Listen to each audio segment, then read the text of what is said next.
Welcome to our channel. నేను మీ ప్రశాంత్. మాచర్ల మాజీ MLA Rajasekhar Reddy ప్రధాన అనుచరుడు తుర్క కిషోర్ ఇప్పుడు అరెస్ట్ అని చెప్పేసి చాలా వైరల్గా మారింది. సో దీని గురించి మాట్లాడేందుకు ప్రస్తుతం మనతో పాటు సీనియర్ జర్నలిస్ట్ దుర్గా వడ్లమణి గారు ఉన్నారు. నమస్తే అండి. నమస్తే. ఏంటి మేడం, ఈ వైకాపా ప్రభుత్వంలో చాలా అరాచకాలు అక్రమాలు జరిగినాయని చెప్పేసి కూడా చాలా వినిపిస్తున్నాయి. అదేవిధంగా ఇప్పుడు తుర్క కిషోర్ అరెస్ట్ అని చెప్పేసి కూడా చాలా వైరల్గా మారింది. ఏంటి అంటే పిన్నెల్లి సోదరులు మాచర్లలో చేసిన అరాచకాలు కావచ్చు, లేదు 2019 నుంచి 24 మధ్యకాలంలో, ముఖ్యంగా 2022లో స్థానిక సంస్థల ఎన్నికల్లో వీళ్ళందరూ చేసిన వీరంగాలు కావచ్చు, వైసీపీ వాళ్ళు. ముఖ్యంగా ఈ తురక కిషోర్ అనేవాడు ప్రధాన అనుచరుడు పిన్నెల్లికి. సో అతను నిన్న పట్టుబడ్డాడు. ఇతను ఏం కేసులు ఇతని మీద ఉన్నాయి అంటే, మనకు తెలుసు స్థానిక ఎన్నికలు జరగకుండా అడ్డుకుని, అంటే తెలుగుదేశం వాళ్ళని అడ్డుకుంటే బోండా ఉమా బుద్ధా వెంకన్నల్ని చంద్రబాబు నాయుడు ఆ నియోజకవర్గానికి పంపించారు ఎన్నికలు జరుగుతున్న చోటికి. సో వాళ్ళు ఏం చేశారంటే వీళ్ళ మీద గ్లాస్ అద్దాలు పగలగొట్టి తుర్కా కిషోర్ వాళ్ళ మీద దాడి చేశాడు. చాలా అంటే భయభ్రాంతులకు గురి చేశారు. ఆ తర్వాత తెలుగుదేశం పార్టీ వాళ్ళు ఇదేం కర్మ అని ఒక కార్యక్రమం చేశారు.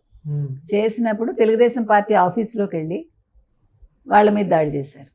తర్వాత తెలుగుదేశం పార్టీ కార్యకర్తల ఇళ్లలో చొరబడి వాళ్ళ దగ్గర నుంచి బంగారం, వాళ్ళ ఖరీదైనవి ఏముంటాయో వస్తువులు అవన్నీ కూడా వీళ్ళు దొంగతనం చేశారు. అంటే లాక్కుని వచ్చేసారు. దొంగతనం ఏముంది, బట్ బాహాటంగా వాళ్ళు వెళ్ళి వాళ్ళని బెదిరించి తెచ్చేశారు. అంటే చాలా ఊళ్ళు ఖాళీ అయిపోయాయి అప్పట్లో. తెలుగుదేశం పార్టీకి చెందిన కార్యకర్తలందరూ కూడా ఊళ్ళు వదిలేసి పారిపోవాల్సిన స్థితికి వాళ్ళని తీసుకొచ్చారు. అటువంటి తురకా కిషోరు ఆ తర్వాత ఏం చేశాట, ఇది జరిగాక ఇప్పుడు మాచర్లలో జరిగింది కదా, అప్పుడు పాల్వాయి గేట్ సంఘటన మీకు గుర్తుంది. అతని మీద దాడి చేశారు, శేషగిరిరావు మీద. పిన్నెల్లి వెళ్ళి దాన్ని పడేసి ఈవీఎంలు ధ్వంసం చేసి కేసులన్నీ ఉన్నాయి కదా. ఆ తర్వాత ఇతను రోడ్ల మీద ఆయుధాలు పట్టుకుని తిరుగుతూ చాలా వీరంగం సృష్టించి ఒక తెలుగుదేశం వాడిని చంపితే కానీ కార్యకర్తని వీళ్ళకి భయం రాదు అని అరుచుకుంటూ వెళ్ళాడు. ఇట్లా ఇతను చేసినవి చాలా ఉన్నాయండి.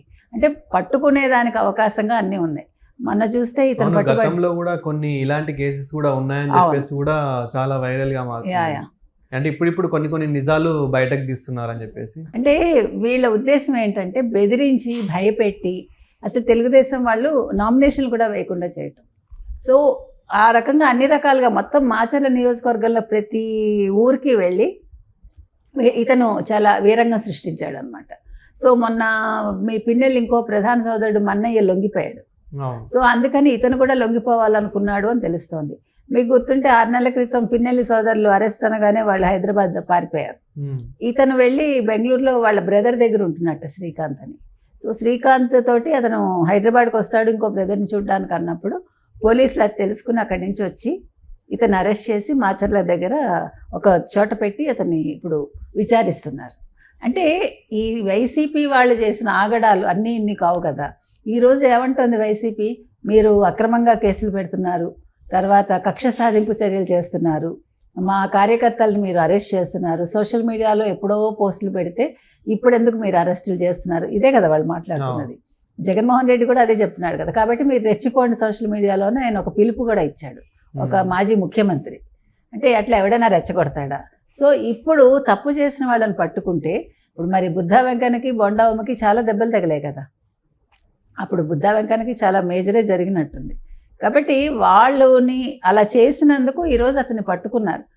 దీన్ని వైసీపీ ప్రతిదానికి కూడా కక్ష సాధింపు చర్యలని, మీరు మా కార్యకర్తలు బతకనివ్వట్లేదని అంటే, మీరు ఇలాంటి వాళ్ళని పెంచి పోషించినప్పుడు ఎవడేం చేస్తాడు? ఇది పట్టుకోకపోతే వాళ్ళకే కదా ఇప్పుడు చెడ్డ పేరు. ఇప్పుడు చంద్రబాబు నాయుడు అలసత్వం వహిస్తున్నారనే కదా ఇప్పుడు అపోజిషన్ చెప్పేది.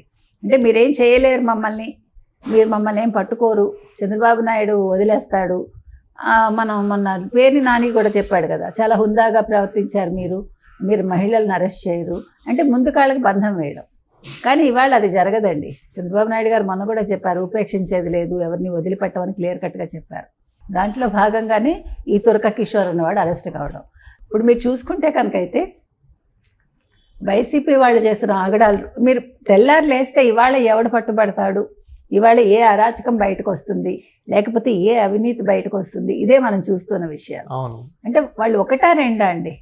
ఇప్పుడు ఒక్కొక్క నియోజకవర్గంలో ఎన్ని ఊళ్ళు ఉంటాయి, అన్ని ఊళ్ళల్లో అన్ని రకాలుగా వాళ్ళు చేసినప్పుడు, ప్లస్ వీళ్ళు అసలు చేసిన దందాలు కావచ్చు, వీళ్ళు చేసిన అంటే భూ కబ్జాలు కావచ్చు, ఇట్లా లేకపోతే తెలుగుదేశం వాళ్ళని బెదిరించడం కావచ్చు, తెలుగుదేశం వాళ్ళ మీద వాళ్ళు చేసిన దాడులు కావచ్చు, మరి ఇవన్నీ కూడా ఎలా వదిలేస్తారండి? అంటే ఇప్పుడు వైసీపీ అభిమానులు ఎవరైతే ఉన్నారో వాళ్ళు కూడా అనుకుంటూ ఉన్నారు కావాలనే ఈ మా వైసీపీ వాళ్ళ మీద చేయిస్తున్నారు, ఈ గతంలో ఉన్న కక్షని గుర్తు పెట్టుకొని ఇదంతా కావాలని ఇప్పుడు మీరు ఉన్న ప్రభుత్వంలో ఇప్పుడు మీరు ఉన్నారు కాబట్టి ఇదంతా చేయిస్తున్నారని చెప్పేసి వాళ్ళు అనుకుంటూ ఉన్నారు. ఇది ఎంతవరకు నిజమంటారు? ఇది కక్ష సాధింపు ఎందుకు అవుతుందండి? ఇప్పుడు మీరు తప్పు చేశారు, మీ ప్రభుత్వం హయాంలో ఇవన్నీ జరిగాయి, అప్పుడు మీరు కేసులు రాకుండా ఈ తురక కిషోర్ ఈ పని చేసినందుకు ఆ మున్సిపల్ చైర్మన్ పోస్ట్ ఇచ్చాడుగా అప్పుడు జగన్మోహన్ రెడ్డి. మీరు గమనిస్తే ఎవడు తప్పు చేసినా, అంటే ఎవడైనా తెలుగుదేశం వాళ్ళని అన్నా, తెలుగుదేశం వాళ్ళ మీద దాడి చేసినా, పవన్ కళ్యాణ్ని తిట్టినా, లోకేష్ని తిట్టినా, చంద్రబాబు నాయుడు గారి భార్యను తిట్టినా వాళ్ళకి పదవులు వచ్చాయి. అంటే మీరు ఇప్పుడు కార్యకర్తలు మనం అడుగుతున్నామండి, వైసీపీ కార్యకర్తల్ని, మీరు ఇలాంటివి సహిస్తారా? మీ కుటుంబం మీద ఎవరైనా ఇలా దాడి చేస్తే మీరు ఊరుకుంటారా? లేదు మీ మీద దాడి చేస్తే ఊరుకుంటారా? అప్పుడు కక్ష సాధింపు అంటారా మీరు? అంతే కదా. ఇప్పుడు ఎవరైతే వైసీపీకి అనుకూలంగా మాట్లాడుతున్నారో వాళ్ళు చెప్పాలి సమాధానం. ఇప్పుడు ఆ రోజు వాళ్ళు చేసింది తప్పు అని మీకు అనిపించలేదా? అప్పుడు మీరు ఎందుకు ఖండించలేదు? ఇప్పుడు ఎందుకు నోరు విప్పుతున్నారు? ఇప్పుడు ఎందుకు కక్ష సాధింపు అని అంటున్నారు? అప్పుడు కక్ష సాధింపు మీరు చేశారు, కానీ ఇది కక్ష సాధింపు కాదు. వాళ్ళు చేసిన తప్పుకు వాళ్ళకి శిక్ష పడాలి. అంటే తప్పులను వదిలేయకూడదు కదండి. ఒక మనిషి తప్పు చేస్తే. అయితే మీరు ఇంతకుముందు అన్నారు పొద్దున్న లేస్తే చాలు ఈరోజు ఎవరు అరెస్ట్ అవుతారో అని చెప్పేసి. అయితే ఇక్కడ జగన్ గారు కూడా అరెస్ట్ అయ్యే అవకాశం కూడా ఉంది అన్నట్లు కూడా చాలా మంది అనుకుంటూ ఉన్నారు. సో ఇప్పుడు జగన్ అరెస్ట్ చేయక్కర్లేదండి. నన్ను అడిగితే ఇప్పుడు జగన్ అరెస్ట్ చేస్తే మీకేమీ జరగదు. అక్కడ ఎవరు తప్పులు చేశారో వాళ్ళందరినీ అరెస్ట్ చేసుకుంటూ వచ్చాక క్లైమాక్స్ లో జగన్ అరెస్ట్ అవ్వాలి. మీకు అర్థమైందా? లేకపోతే వేస్ట్. ఇప్పుడు ఆటోమేటిక్ గా వస్తుంది, అతను వెంటనే బెయిల్ మీద వస్తాడు, అదేదో పెద్ద హీరో అని అనుకుంటాడు. 16 నెలలు జైల్లో ఉండొచ్చే, నేను నా మీద అన్యాయంగా పెట్టారంటాడు. నువ్వు తిన్న 43,000 కోట్లు ఏంటి నాయన అని అడిగితే సమాధానం ఉండదు. కాబట్టి జగన్మోహన్ రెడ్డి ఉండాలండి మనకి. ఆయన అరెస్ట్ అవ్వాలని ఎవడు కోరుకోవట్లా. ఆయన ఎవడు ఏమి చేయకని మీకు అదే చెప్తున్నా. ఇప్పుడు యాదవ్ కులంలో ముస్లిం పుట్టినట్టుగా వైసీపీలో వాళ్ళకే పుడుతుంది, అంతే. అర్థమైందా మీకు? కాబట్టి జగన్ అరెస్ట్ కావాలని మీరు కోరుకోకండి, కార్యకర్తలు కోరుకోవట్లా. అసలు ఇప్పుడు ఎవడుంటాడు ముందు? వైసీపీ పార్టీలో ఇప్పుడు ఎవడికి వాడు చెల్లాచెదురు అయిపోయారు, అబ్స్కాండ్ అవుతున్నారు, మాకు ఈ పార్టీయే వద్దంటున్నారు. జగన్ విధానాలు చూసి వాళ్ళు భయపడుతున్నారు. ప్రజల్లోకి వెళ్ళమంటే ఏ మొహం పెట్టుకుని వెళ్ళాలంటున్నారు, ధర్నాలు చేయమంటే చెయ్యట్లేదు. కాబట్టి జగన్ అరెస్ట్ వాళ్ళని ఎవరు కోరుకోవట్లేదు. మేము అరెస్ట్ కాకుండా ఉండాలి అని ఎవరికి వాళ్ళు కోరుకుంటున్నారు. అది.